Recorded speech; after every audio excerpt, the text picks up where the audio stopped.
Assalamualaikum warahmatullahi wabarakatuh. Waalaikumsalam warahmatullahi wabarakatuh. Alhamdulillah wassalatu wassalamu ala sayyidina Rasulillah sayyidina wa maulana Muhammad ibn Abdullah wa ala alihi wa sahbihi wa mawala. La hawla wa la quwwata illa billah, amma ba'du. Bapak-bapak, ibu-ibu, saudara-saudara kaum muslimin rahimakumullah. Rumah tangga bahagia menurut agama kita. Sebagaimana yang sama kita maklum bahwa manusia hidup memerlukan idola, memerlukan figur-figur yang akan dijadikan contoh di dalam kehidupannya. Sifat ini dinamakan hubbut taklid atau kecenderungan untuk meniru, dan nampak lebih menonjol pada kehidupan anak-anak remaja atau para pemuda. Siapa yang menjadi idolanya, siapa yang menjadi sentral figur dalam kehidupannya, itulah yang akan dijadikannya sebagai contoh. Kalau idolanya adalah Mick Jagger misalnya, maka tentu yang akan dicontohnya adalah Mick Jagger. Mulai gaya rambutnya, gaya pakaiannya, sampai kepada gaya jalan dan hidupnya. Soal pantas atau tidak pantas urusan nomor 16.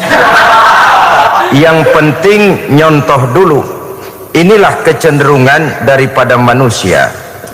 Bagi kita umat Islam, contoh ideal, figur sentral yang sepatutnya jadi idola tidak lain adalah junjungan kita Nabi besar Muhammad sallallahu alaihi wasallam. Beliau menjadi contoh dan panutan oleh karena kepribadiannya yang kompleks. Sejak dari seorang pemimpin negara yang adil, sampai kepada seorang jenderal yang gagah berani di medan perang, sampai kepada seorang diplomat yang ulung, pedagang yang jujur, suami yang bertanggung jawab, ayah yang penuh kasih sayang dengan anak-anaknya, dan di dalam keseluruhannya beliau merupakan uswatun hasanah. Termasuk dalam membina rumah tangga bahagia, contoh kita tidak lain adalah rumah tangga beliau.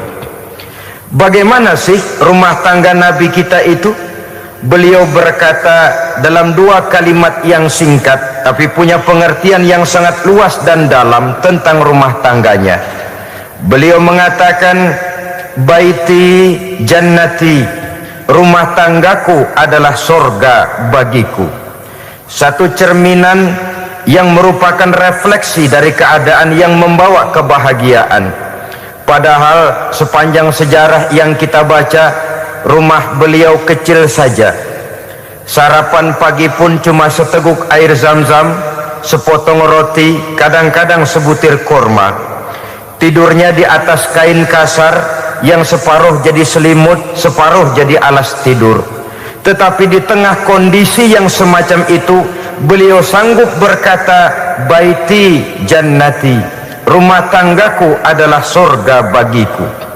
Kenapa kita yang hidup di zaman sekarang, di mana fasilitas sesungguhnya serba lebih menunjang untuk berkata semacam itu, malah kita berkata sebaliknya, baiti nari, rumahku adalah laksana neraka bagiku. Padahal kalau dilihat, rumahnya pun kadang-kadang bertingkat, kendaraan serba berkilat, uang banyak berlipat-lipat, istri pun tak kurang cantik memikat, kadang-kadang jumlahnya 4. Tapi tiap hari kiamat tidak ada ketenangan dan ketentraman di rumah tangga. Saudara hadirin kaum muslimin rahimakumullah, mengapa Rasul sampai mengatakan baiti jannati, rumahku adalah laksana surga bagiku? Inilah pokok pembicaraan kita pada pertemuan kali ini. Sebagaimana yang kita maklum bahwa nikah dalam pandangan Islam bukan hanya sekedar untuk memenuhi kebutuhan biologis manusiawi, tidak hanya sekedar untuk memperkembangbiakkan keturunan, dan juga tidak pula untuk memperturutkan hawa nafsu. Lebih daripada sekedar itu, nikah dalam pandangan Islam merupakan ibadah. Oleh karena ibadah, maka seluruh tujuan ibadah, apakah dia bernama solat, apakah dia bernama puasa, zakat, sodako, haji dan lain sebagainya, seluruh daripada tujuan ibadah, target utamanya adalah mardhatillah atau keridhaan daripada Allah Subhanahu wa ta'ala. Kalau nikah itu ibadah, maka sesungguhnya tujuan utama dari pelaksanaan suatu pernikahan tidak lain hanya untuk mencari keridhaan dari Allah Subhanahu wa ta'ala. Bukankah kalau kita tanya tiap orang yang melakukan nikah, kenapa sih kamu nikah dengan dia? Jawabannya bisa macam-macam. Yang umum, karena saya cinta dia. Ada yang berkata, karena saya ingin mendapat ketenangan hidup. Ada yang bilang, karena saya ingin hidup teratur. Ada yang mengakui, karena saya ingin dapat keturunan dan lain sebagainya. Tetapi sesungguhnya menurut ajaran agama, kalau nikah merupakan ibadah, jawaban intinya ialah saya melakukan nikah untuk mencari keridhaan dari Allah Subhanahu wa ta'ala. Ini konsekuensinya kalau nikah merupakan bagian daripada ibadah. Rumah tangga yang didirikan atas dasar mencari keridhaan Allah, maka akan diwarnai oleh nilai-nilai luhur daripada ajaran agama. Tanpa harta orang memang sulit untuk bahagia, tapi harta bukan jaminan orang lalu akan bahagia. Harta pada suatu saat akan berakhir, kecantikan akan berkurang, pangkat dan jabatan akan sampai kepada batasnya. Tetapi agama, keyakinan, nilai-nilai iman, itulah pegangan kita yang kekal dan abadi. Sebab itu dalam surah Ar-Rum ayat ke-21 Allah Subhanahu wa ta'ala menjelaskan, wa min ayatihi an khalaqalakum min anfusikum azwajan litaskunu ilaiha wa ja'ala bainakum mawaddatan wa rahmah. Dan di antara tanda-tanda kebesaran Allah, dijadikannya bagimu istri-istrimu dari diri kamu sendiri, litaskunu ilaiha, agar kamu bisa hidup tenang bersamanya, wa ja'ala bainakum mawaddatan wa rahmah, dan dijadikannya di antara kamu rasa cinta dan kasih sayang. Umumnya pernikahan terjadi karena mawaddatan wa rahmah ini, cinta dan kasih sayang. Atas dua dasar itulah rumah tangga didirikan orang. Atas dasar itulah seorang laki-laki dan seorang perempuan memadu janji untuk membagi suka dan duka dalam hidup ini secara bersama-sama. Namun kalau kita renungi ayat ini, Allah tidak hanya menjadikan cinta, tapi Allah juga menjadikan kasih sayang. Apa bedanya cinta dan kasih sayang? Apa bedanya mawaddatan warahmah ini? Saudara, mawaddah yang artinya cinta, itu sasarannya biasanya adalah jasmani, kecenderungan biologis. Itu akan berakhir.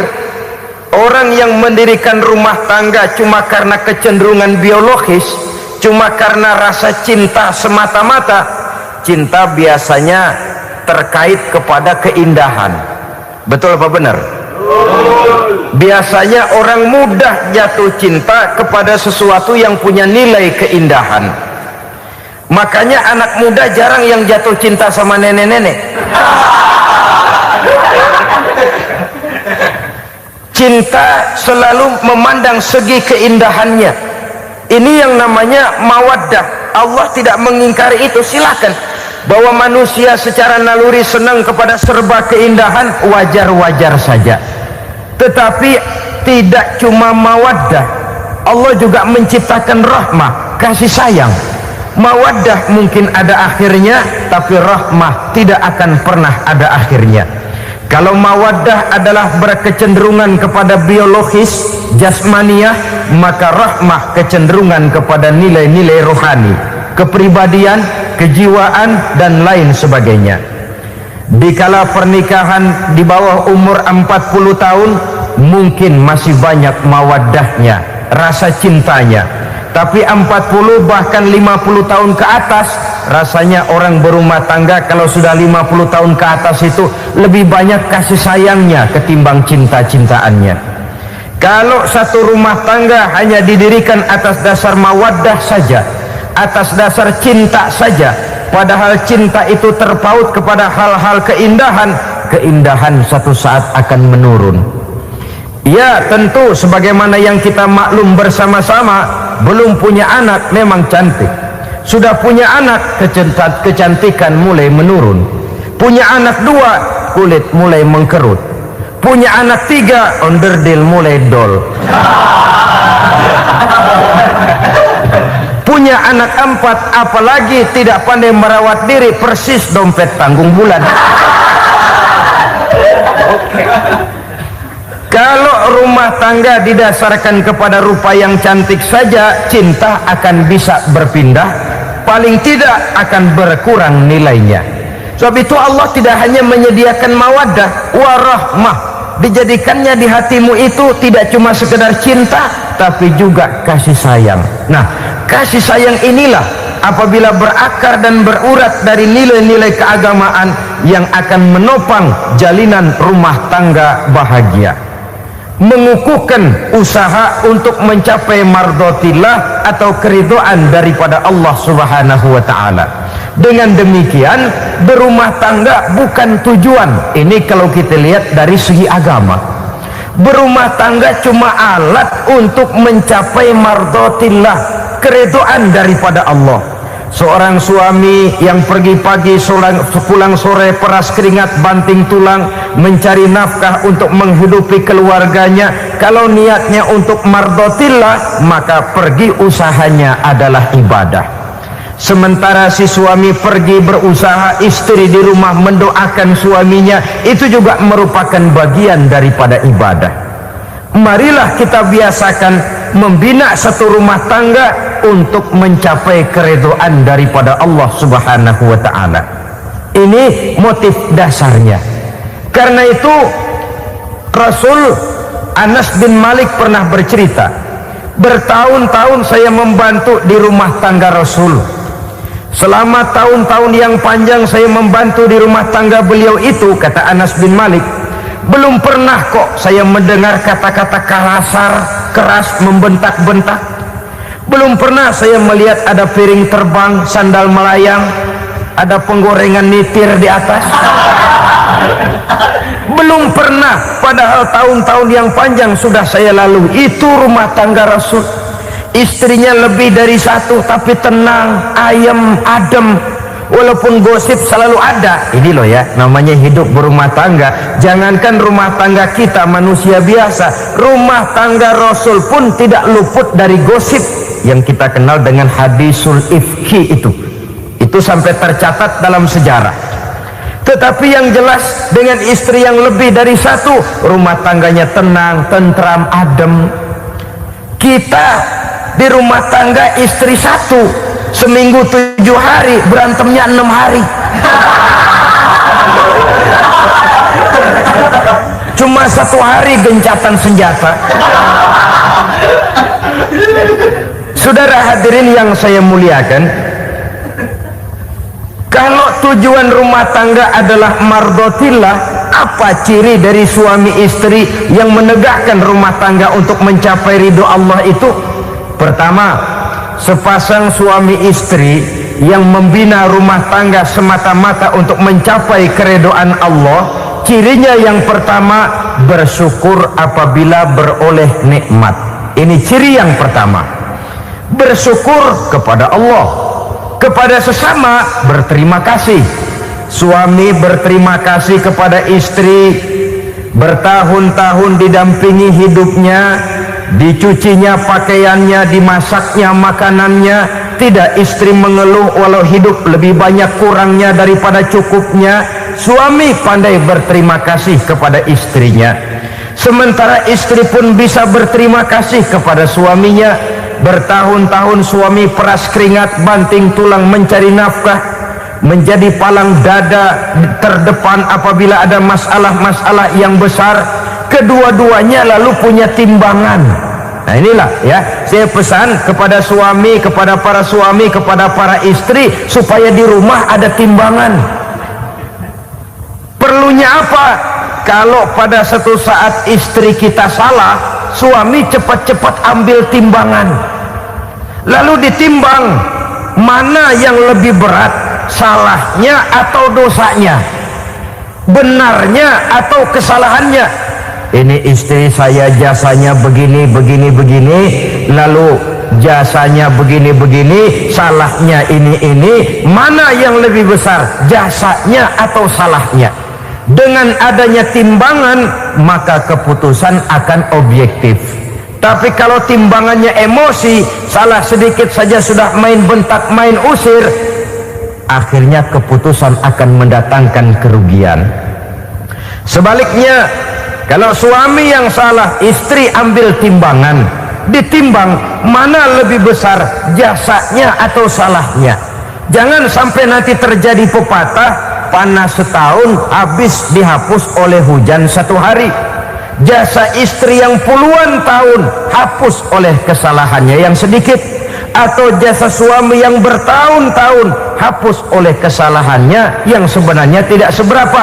Akibat apa itu terjadi? Karena tidak adanya timbangan.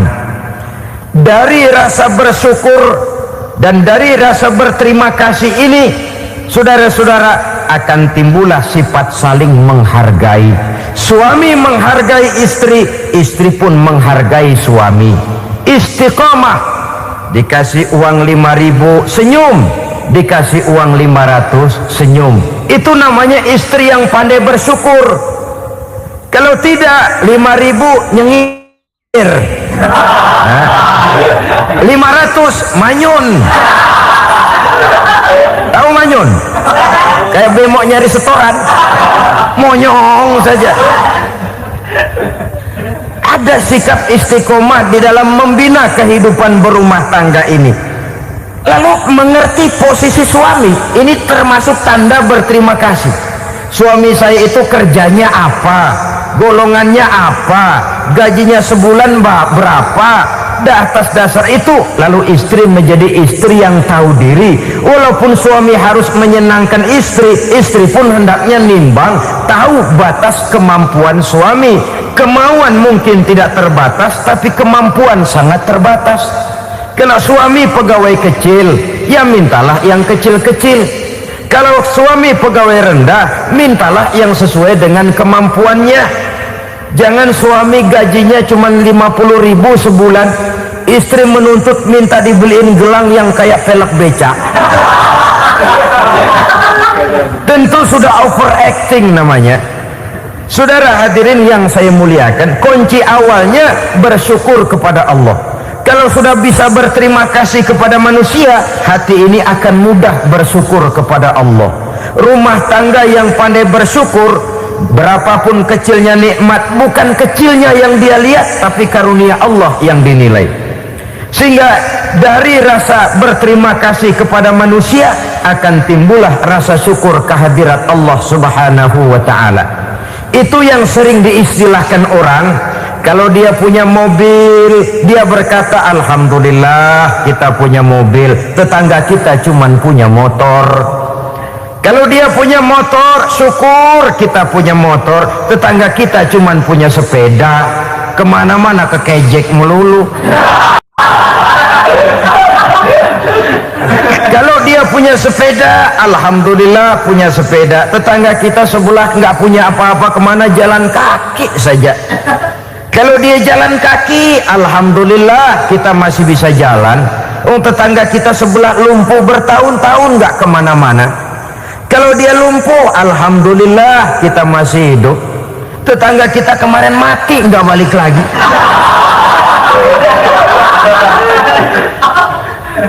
Lalu akan timbul rasa syukur.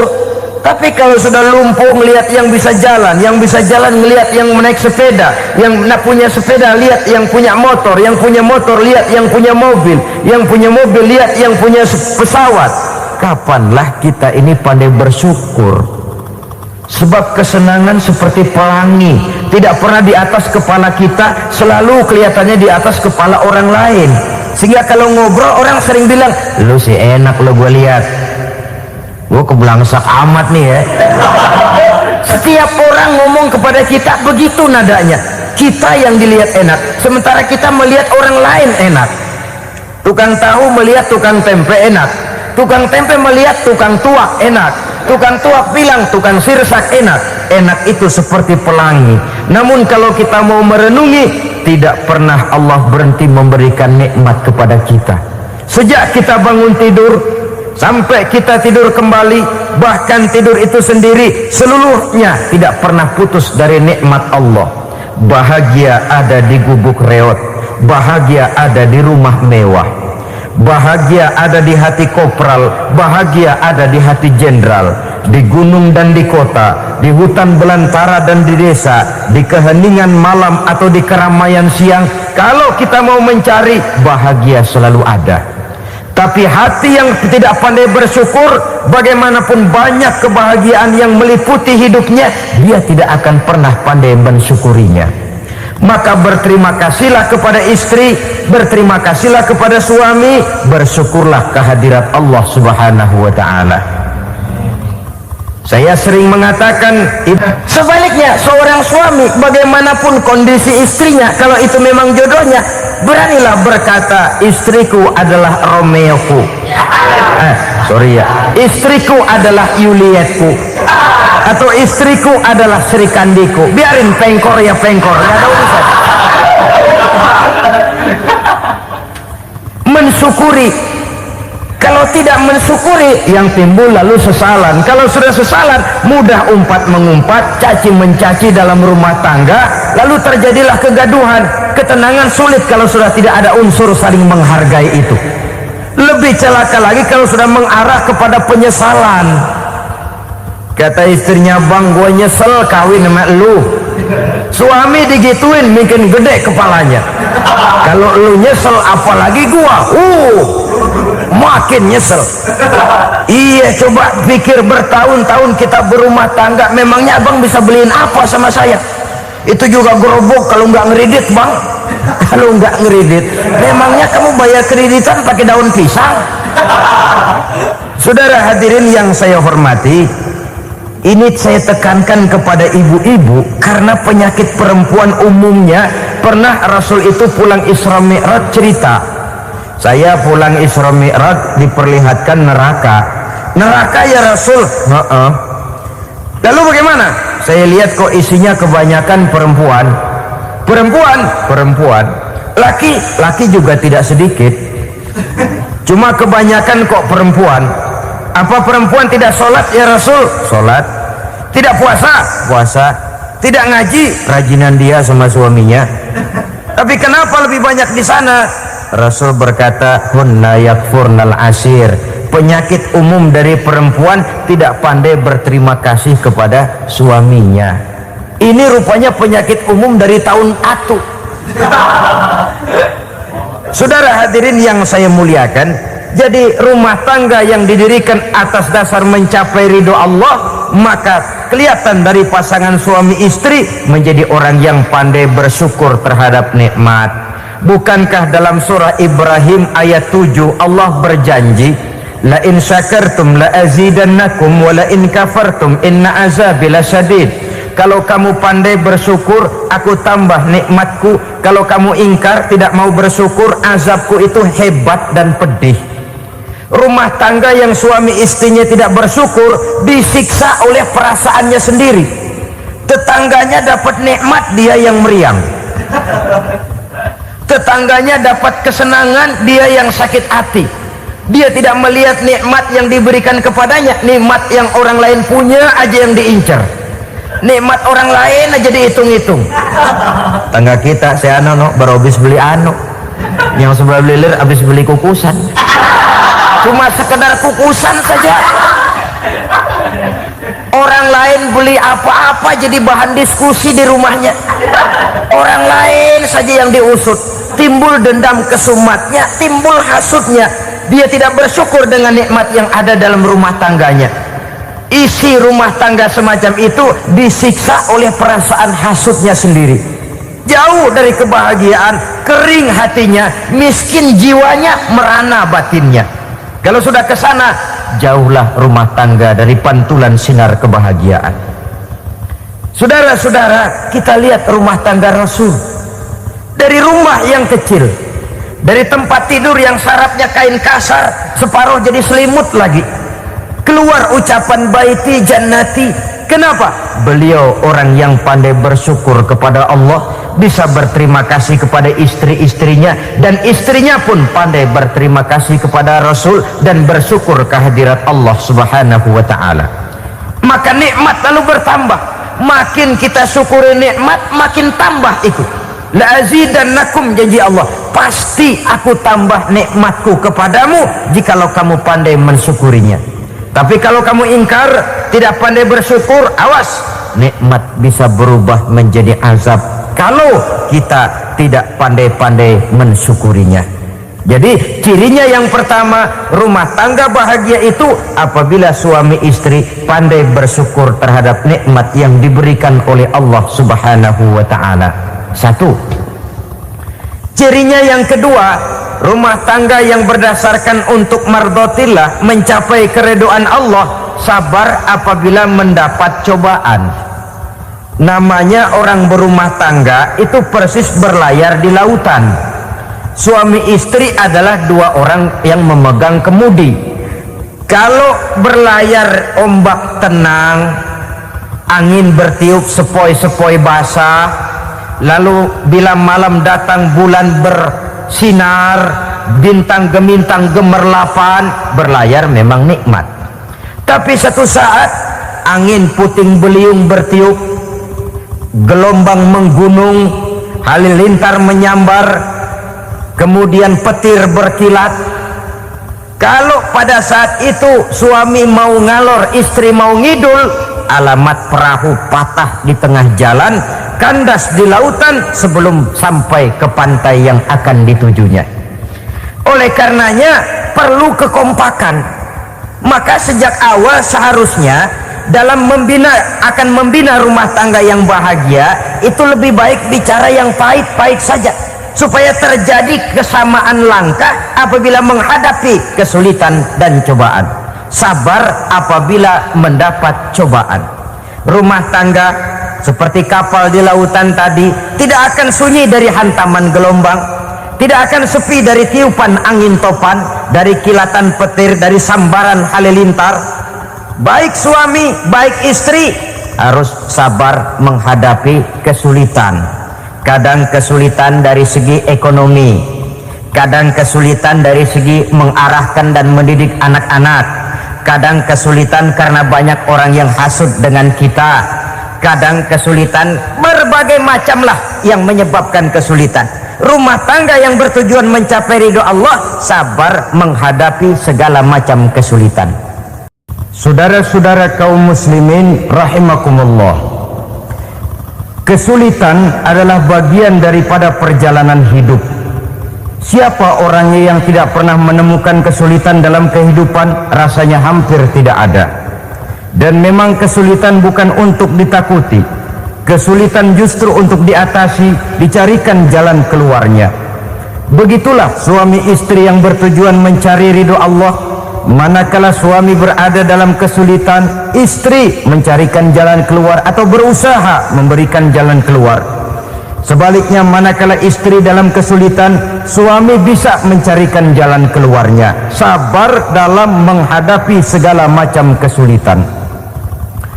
Dalam surah Luqman ayat 17, Allah Subhanahu wa ta'ala berfirman, "Wasbir ala ma asabak, inna dzalika min azmil umur." Dan bersabarlah terhadap apapun yang menimpa kamu. Bersabarlah terhadap segala kesulitan yang kamu hadapi, karena sesungguhnya yang demikian itu merupakan sebagian dari perkara-perkara yang telah ditetapkan oleh Allah Subhanahu wa ta'ala. Saudara-saudara kaum muslimin yang berbahagia, kunci sabar sesungguhnya terletak pada keyakinan bahwa segala sesuatu berasal dari Allah dan segalanya akan kembali kepada Allah Subhanahu wa ta'ala. Rumah tangga yang sabar di dalam menghadapi kesulitan-kesulitan biasanya akan lebih mudah mencari jalan keluar. Tapi kalau sedikit kesulitan datang, kita tertimpa oleh kepanikan, oleh kegelisahan, dan oleh ketakutan yang tidak beralasan, maka kesulitan itu bukan saja tidak dapat diatasi, malah rasanya akan menjadi semakin besar di dalam kehidupan kita. Tidak ada rumah tangga yang tidak pernah berhadapan dengan kesulitan, bagaimanapun besarnya rumah tangga itu. Itulah sebabnya kita memerlukan orang lain. Hidup berumah tangga itu seperti orang punya mata. Kalau mata kita kelilipan, kalau mata orang lain kelilipan, gampang kita tiup. Tapi kalau mata kita sendiri yang kena kelilipan, tentu kita memerlukan orang lain untuk meniupnya. Oleh karenanya, suami istri harus saling mencarikan jalan keluarnya. Walaupun kerjanya berbeda, suaminya pergi mencari nafkah, istrinya berdoa di rumah. Kalau perlu melakukan sholat duha, mendoakan agar usaha suaminya dimudahkan, dan begitu selanjutnya. Sehingga dengan adanya kebersamaan, walaupun tidak selalu bersama-sama, maka masing-masing melaksanakan tugas dengan tenang dan merasa yang satu berbuat untuk kepentingan yang lain. Inilah cirinya yang kedua, sabar bila mendapat dan berhadapan dengan segala macam kesulitan. Kadang orang mendapat kesulitan itu berkeluh kesah. Bukan berkeluh kesah, tapi mencari jalan keluar dan mengambil hikmah yang ada di dalamnya apa? Karena bukan kemudahan, kesulitan yang membuat orang dewasa. Bukan kemudahan, tapi kesulitan yang membuat orang berpikir, dinamis, kreatif. Kalau seluruh jalan yang kita tempuh mudah saja, gampang saja, rasanya monoton kita ini. Kehilangan dinamika dalam perjuangan. Kesulitan yang membuat orang matang, kesulitan yang menempa kepribadian untuk lebih dewasa menghadapi bahtera kehidupan, membuat pandangan makin arif, wawasan makin luas, dan analisa semakin tajam. Sama saja dalam hidup. Sesungguhnya pujian sering menjadi racun, dan caci maki kalau kita tanggapi secara positif sering membuat kita makin dewasa. Jarang orang berpikir kalau dipuji, tapi baru dia merenung dan mencari diri setelah dicaci maki dan dikritik habis-habisan. Walaupun watak umum manusia senang dipuji, marah kalau dicaci maki. Biasanya kalau ketemu cewek cakep, kita bilang, kamu cakep deh. Dia paling bilang, ah abang bisa aja. Walaupun dia bilang, ah abang bisa aja, hidungnya mah tetap mekar. Senang kalau dipuji, itu kecenderungan manusia. Marah kalau dicaci maki, marah kalau dikritik. Tapi sesungguhnya pujian sering jadi racun, caci maki sering jadi obat. Orang takut minum obat karena pahitnya, padahal efeknya itu akan lebih memberikan kesehatan kepadanya. Orang takut menghadapi kritik, orang takut dan tidak ingin dicaci maki, padahal itulah yang sesungguhnya menjadi cambuk kalau tidak dia salah tanggap, menjadi sugesti yang mendorong dia lebih maju lagi. Karena memang bukan pujian, tapi caci maki dan kritik yang membuat kita makin berpikir tajam. Jadi rumah tangga yang berhadapan dengan kesulitan demi kesulitan, biasanya kalau ditanggapi dengan sabar akan makin mengokohkan fondasi rumah tangga itu sendiri.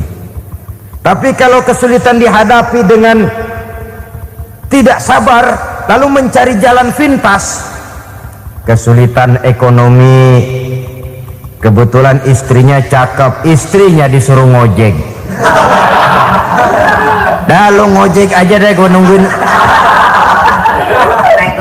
nungguin setoran dah. Suami tapak di rumah.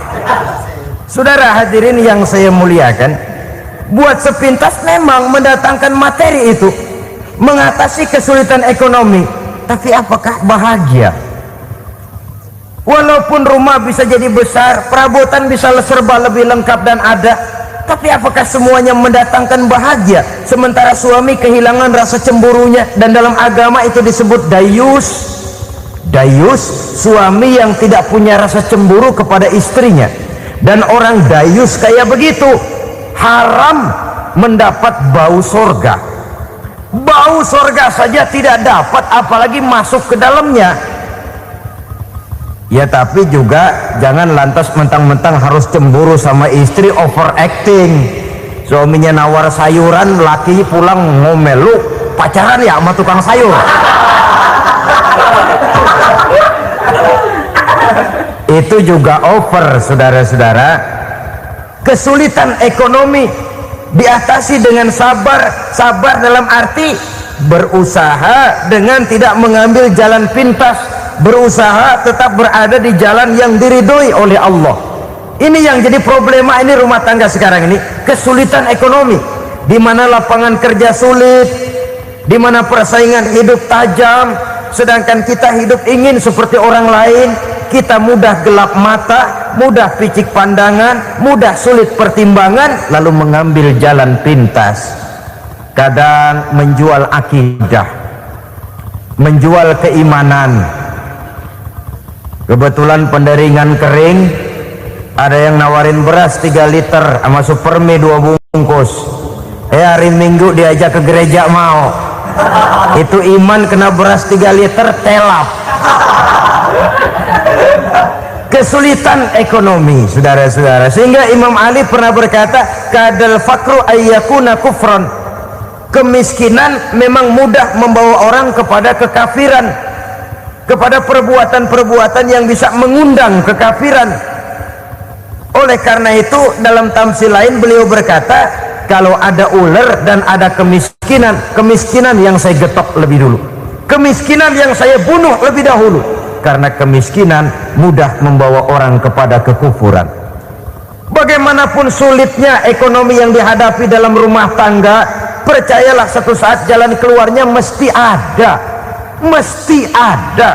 Jangan sampai mengambil jalan pintas yang membuat kita keluar dari jalan yang ditinjau dari segi kemasyarakatan pun mendatangkan aib, ditinjau dari kehormatan berkeluarga pun mendatangkan nista, ditinjau dari segi ekonomi pun barangkali tidak akan mendatangkan kelimpahan materi. Jalan pintas pada umumnya, saudara-saudara, hanya memberikan kenikmatan yang sekejap. Dan apalah itu artinya kalau harus mengorbankan kesenangan yang abadi dan kekal. Kadang-kadang mengorbankan anaknya sendiri, anaknya dikomersilkan. Pokoknya siapa yang nyamper lu berangkat aja dah. Asal pulang nenteng pisang sama jeruk sebongsang, orang tua udah anteng aja udah. Saudara hadirin yang saya muliakan, setiap kita selalu berhadapan dengan kesulitan. Karena itu rumah tangga yang bertujuan mencapai mardhatillah, mereka sabar dalam menghadapi kesulitan. Tidak ada beras, puasa saja, puasa sunnah, puasa sunnah.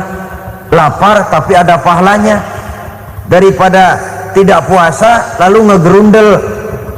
Brengsek Tuhan, gue sembahyang melulu lapar juga. Sudah lapar tidak berpahala. Bukankah Rasulullah sendiri kalau pulang ke rumah Aisyah lalu berkata, ya Humairah, ada makanan hari ini? Ada makanan yang enggak ada bang. Alhamdulillah, kalau begitu saya puasa. Pulang dari mana-mana perut lapar, mau makan tidak ada makanan, bukan marah, bukan ngamuk, puasa. Maka boleh puasa sunnah, niatnya udah siang, jam 10, jam 11, asal dari pagi belum makan apa-apa. Niatnya jam 10, sah, dengan catatan dari pagi belum makan apa-apa. Jangan sudah sepiring setengah baru niat, itu lain. Itu ngojek namanya itu. Pengertian dalam kesulitan. Satu malam beliau pulang dari masjid agak larut, habis ngajar banyak yang bertanya, ketuk pintu, assalamualaikum, Assalamualaikum. 3 kali beliau memberi salam, tidak ada jawaban, tidak dibukakan pintu. Rupanya istri beliau lelah bekerja di waktu siang, tidurnya pules benar. Marahkah Rasul? Tidak. Beliau gelar sorban, tidur di depan pintu. Asraful anbiya wal mursalin ini, Rasul termulia ini, karena menghargai istrinya, tidur di depan pintu. Sampai Aisyah bangun sepertiga malam, terkejut buka pintu, suaminya ada di depan pintu. Beliau bangunkan. Ketika dibangunkan, Rasul lebih dulu berkata, maaf sayang, saya pulang terlambat. Sudah nggak dibukain pintu, tidur di depan, dibangunin, beliau duluan yang minta maaf. Pengertian. Kalau emosi, memang nggak dibukain pintu, tidur di depan. Begitu dibukain, yang enak kita tunjuk jidatnya.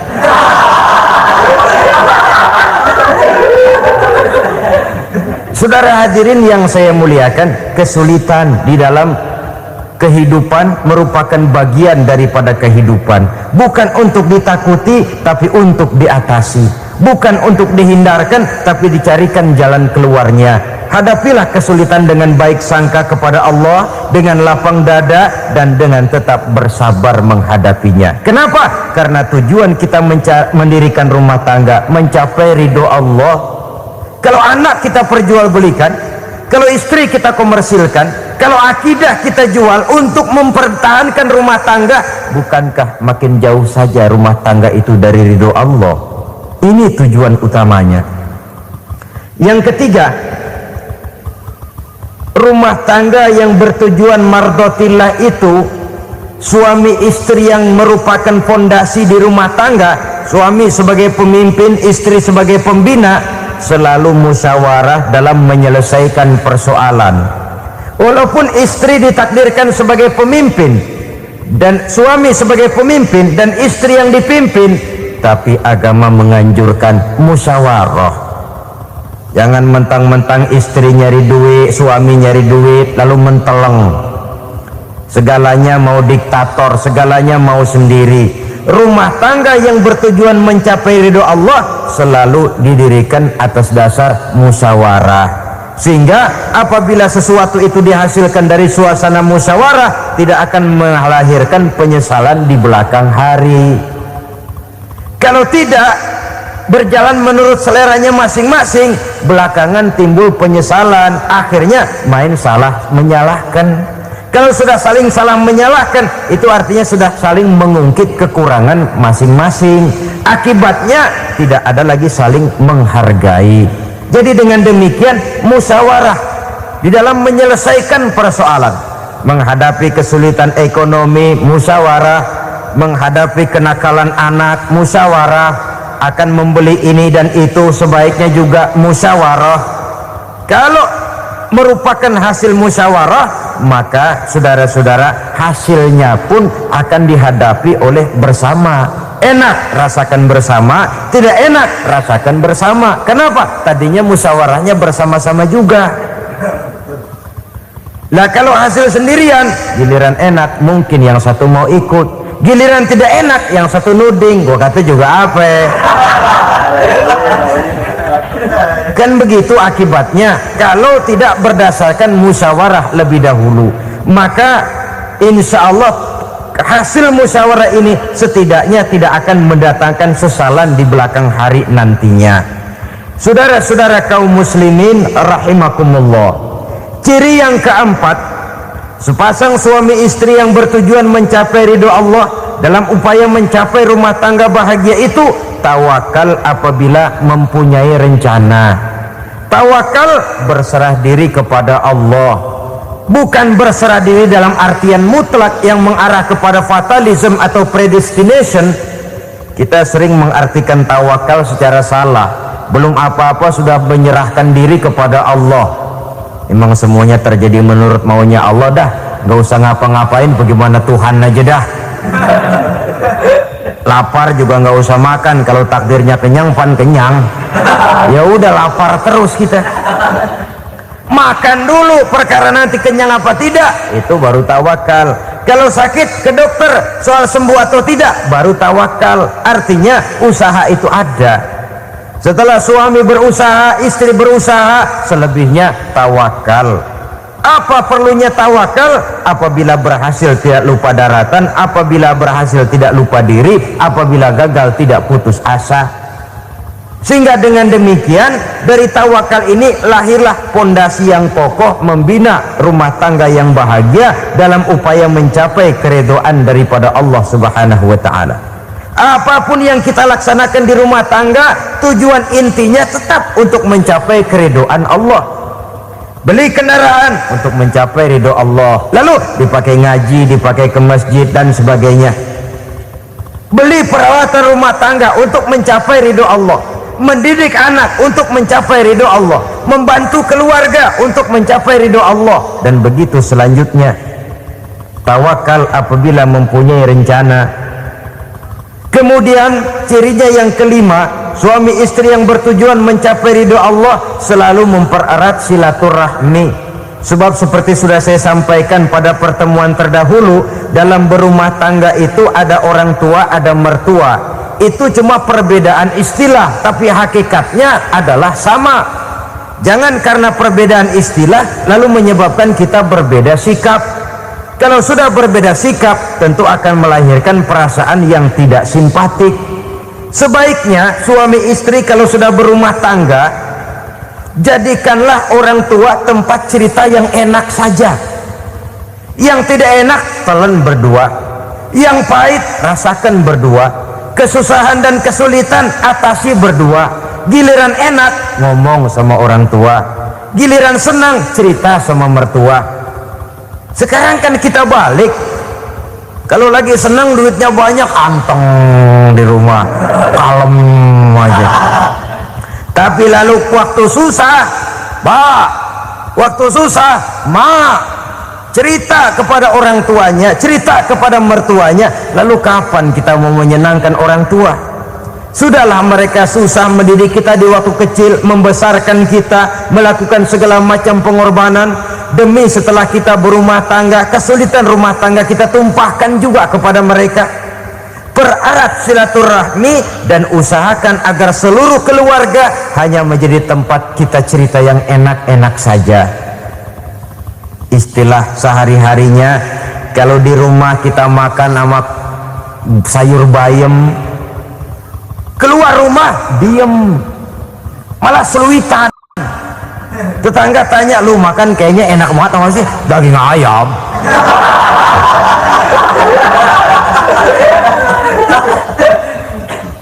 Lalu tetangga kan akan berbisik, ya makannya tuh orang enak bener ya, rumah tangganya tiap hari makan sama daging ayam.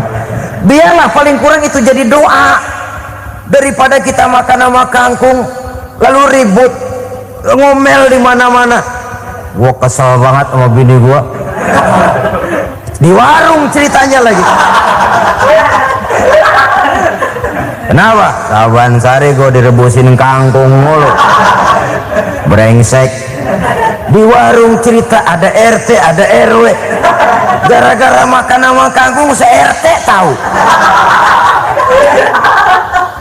Akhirnya mungkin kalau kita berangkat orang hitung dari jauh, lihat kangkung liwat.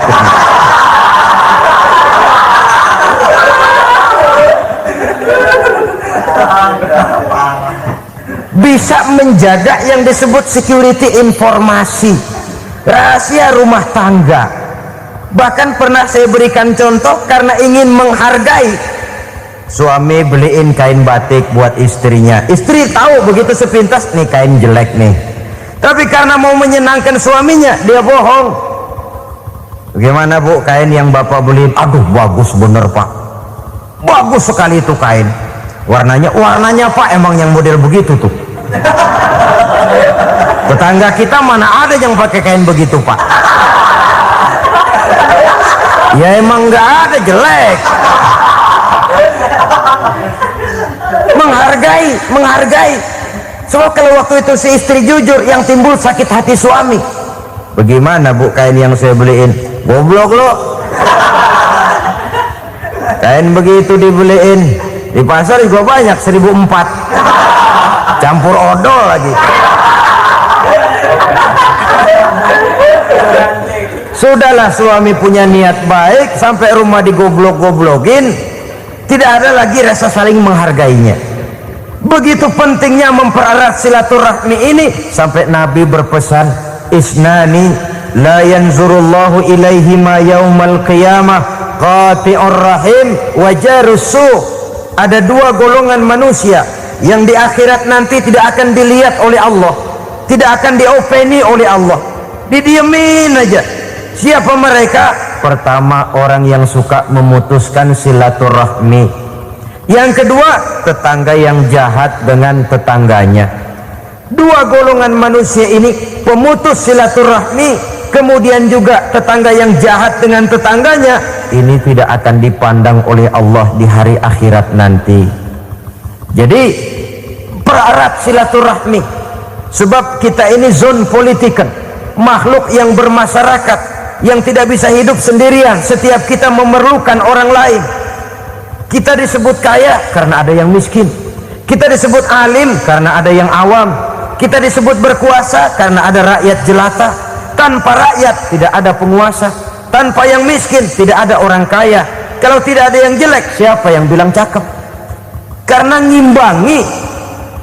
Saudara hadirin, atas dasar ini mestinya kita selalu bersyukur dalam segala posisi, tidak lalu salah terima kepada karunia yang diberikan Allah kepada kita.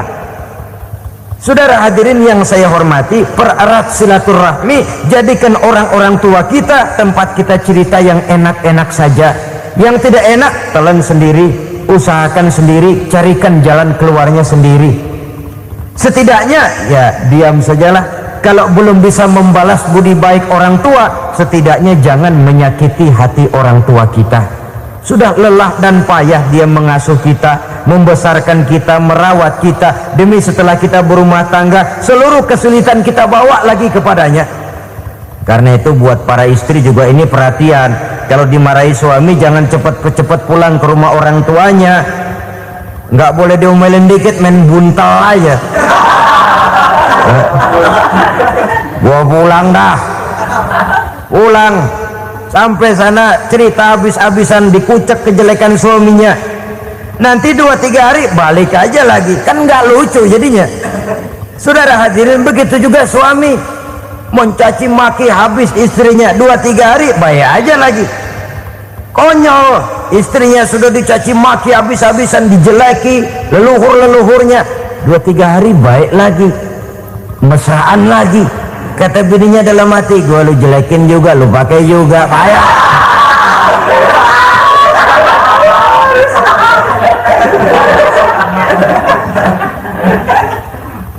Saudara hadirin yang saya muliakan, itulah sebabnya pada awal tadi saya katakan perlunya kita mempunyai timbangan baik sebagai suami maupun sebagai istri. Nah, dari mempererat silaturahmi ini akan terjalin rasa kekeluargaan. Maka tradisi arisan keluarga itu bagus sesungguhnya untuk mempererat silaturahmi.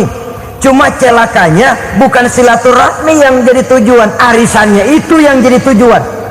Akibatnya apa? Kalau belum narik mah semangat banget datang dah.